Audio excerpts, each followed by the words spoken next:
Hello everyone, welcome to competitive exam Mantra.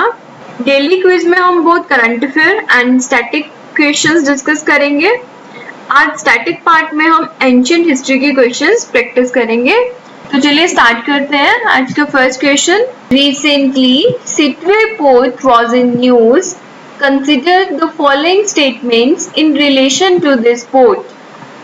First statement is, it is located in the Rakhine state, Myanmar. Second statement is, it is situated at the mouth of Irrawaddy River. So which of the above statements is or are correct? Its correct answer है option A, because only statement 1 is correct. Sittwe port is situated at the mouth of the Kala Dan river, not the Irrawaddy river. So इस question में only first statement correct है, तो हमारा answer option A है।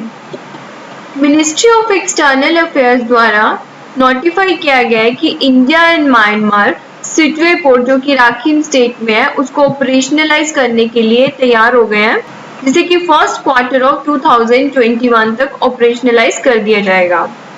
Let's briefly discuss about the Sittwe port. Sittwe port एक deep water port है जो कि म्यांमार में राखीन स्टेट में है और ये कालादान रिवर के माउथ पे सिचुएटेड है। इस पोर्ट को इंडिया द्वारा फाइनेंस किया गया था under the Kaladan multi modal transit transport project. Kaladan project में सिटवे पोर्ट जो कि म्यांमार में है उसे इंडिया म्यांमार बॉर्डर के साथ कनेक्ट किया जाएगा। This is a Sittwe port in Myanmar and this is river Kaladan, और ये पोर्ट नॉर्थ ईस्टर्न स्टेट्स के साथ कनेक्टिविटी इंक्रीज करने में बहुत हेल्पफुल होगा। Next question is, the regional कोalition known as Quad recently seen in news does not include which country?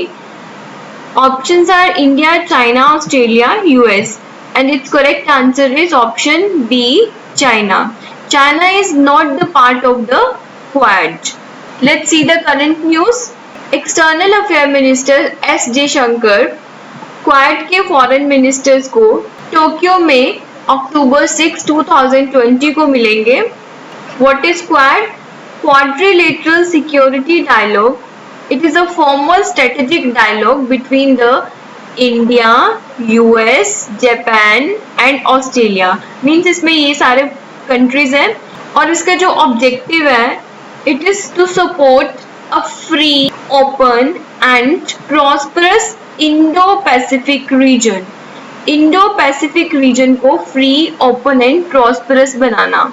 और इसका जो आइडिया है क्वाड का, वो सबसे पहले Japanese prime minister Shinzo Abe द्वारा दिया गया था इन 2007 में। Next question is, recently the KV Kamath committee was in news. It is related to, इसका correct answer है option D.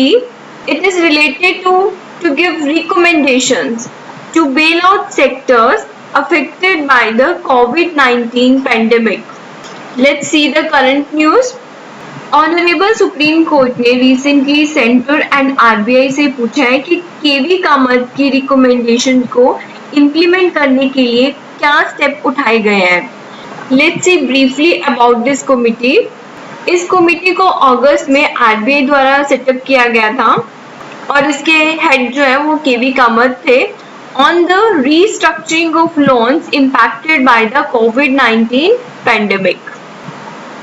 Next question is, the Financial Action Task Force FATF is an initiative of, options are SAARC, IMF, BRICS या फिर G7 countries. Its correct answer is option D, G7 countries. What is the current news?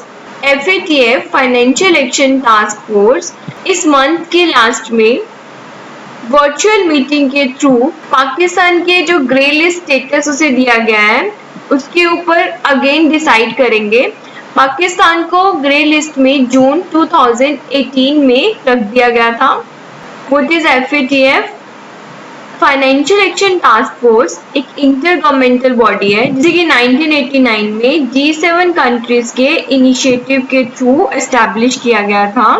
और जब इस task force को setup किया गया था तो इसका मेन रोल था to combat money laundering, and later on इसके रोल्स को एक्सपैंड कर दिया गया था जिसमें कि to combat terrorist financing add हो गया था, and then to counter the financing of proliferation of weapons of mass destruction को भी add किया गया था। Now let's see what is the blacklist and what is the grey list।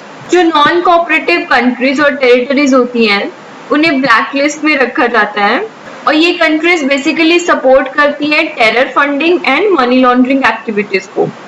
और grey list में जो कंट्रीज होती हैं वो एक सेफ हेवन प्रोवाइड करती हैं टेरर फंडिंग के लिए और मनी लॉन्ड्रिंग एक्टिविटीज के लिए।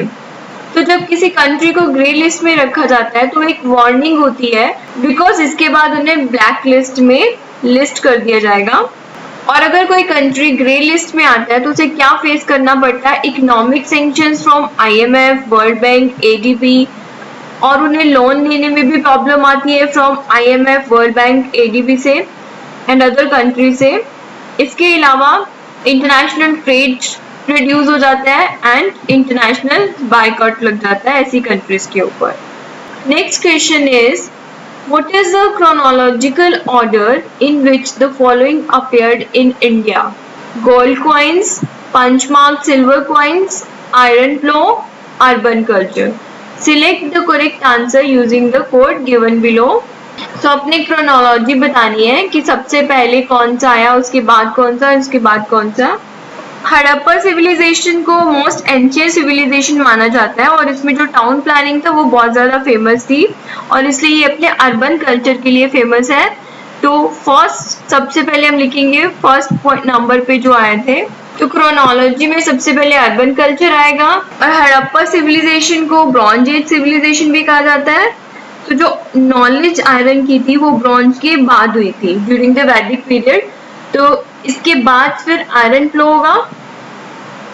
एंड जो पंचमार्क कॉइन थे वो अराउंड 6 BC आए थे और गोल्ड कॉइन्स जो थे वो इंडो ग्रीक्स के टाइम पे आए थे।